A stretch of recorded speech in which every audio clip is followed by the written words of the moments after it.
a big blind spot for the left right now is how much of what's happening right now is coming out of resentment over COVID restrictions. Like out in the street? No. But that was mostly because it was COVID. But were they as angry as Democrats are right now? I think so. Yeah. I think that a big blind spot for the left right now is how much of what's happening right now is coming out of resentment over COVID restrictions.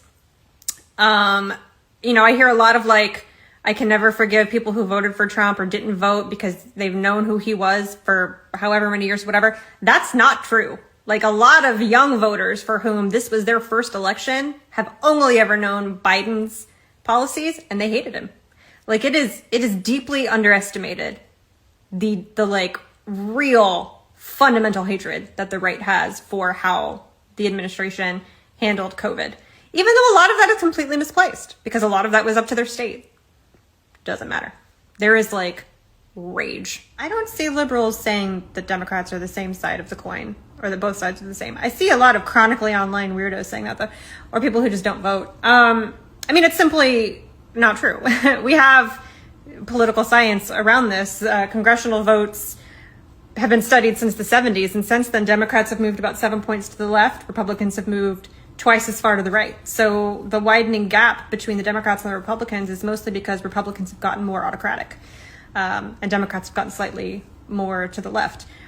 So they're just quite obviously not. Usually I think what people mean when they say this is that both members of both parties take money from rich donors and use that to influence their vote. And that is absolutely true.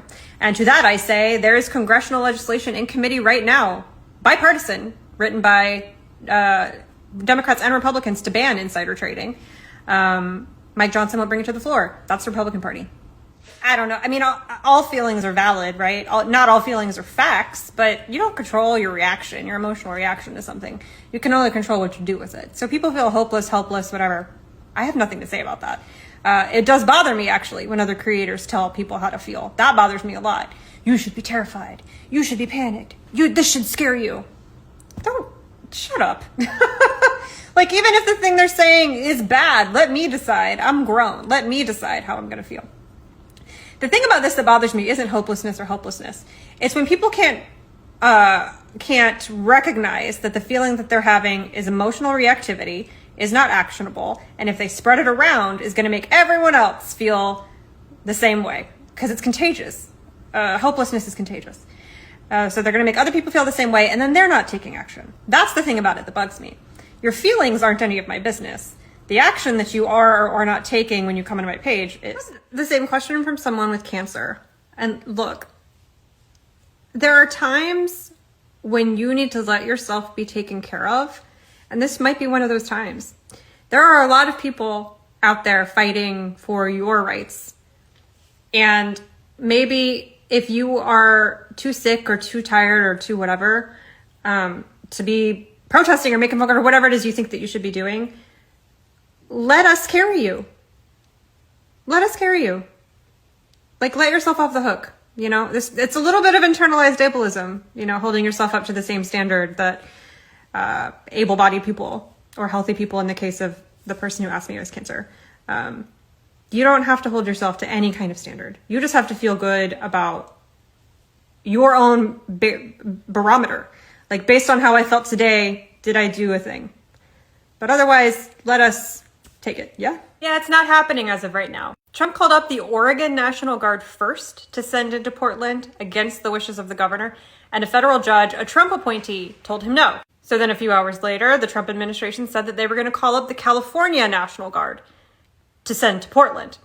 Gavin Newsom said, yeah, we're going to sue. So then an hour after that, the Trump administration said that they were going to call up the Texas National Guard to send to Portland. The initial federal judge who had told the Trump administration that they could not call up the Oregon National Guard got on an emergency hearing with California and Oregon. And I'm just going to show you. This is what she said.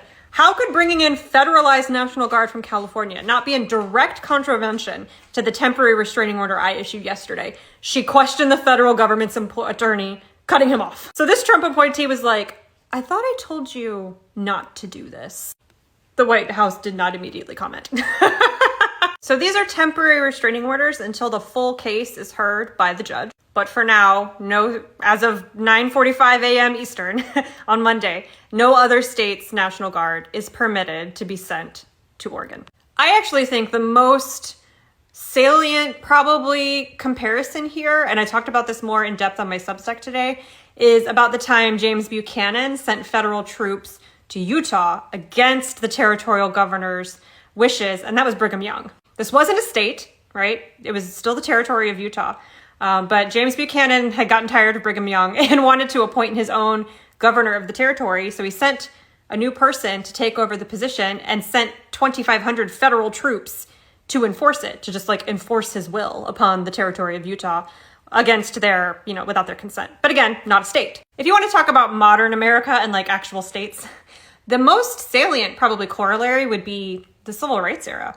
In 1954, in Arkansas, with the enforcement of the Supreme Court's desegregation decision, Brown versus Board of Education, the governor of Arkansas in Little Rock called up his own National Guard to stop Black students from entering now desegregated schools. So Eisenhower called the army in. He sent the infantry into Arkansas to enforce the Supreme Court's decision. So he did not have the governor's permission to have the military sent in. But it's, I think, similar enough, Has the executive ever used the military to go into another state and enforce laws, even though the people who live in that state don't want them to be there? The answer is yes. Of course, the civil rights era was a righteous cause, and what Donald Trump is doing right now is ridiculous insanity.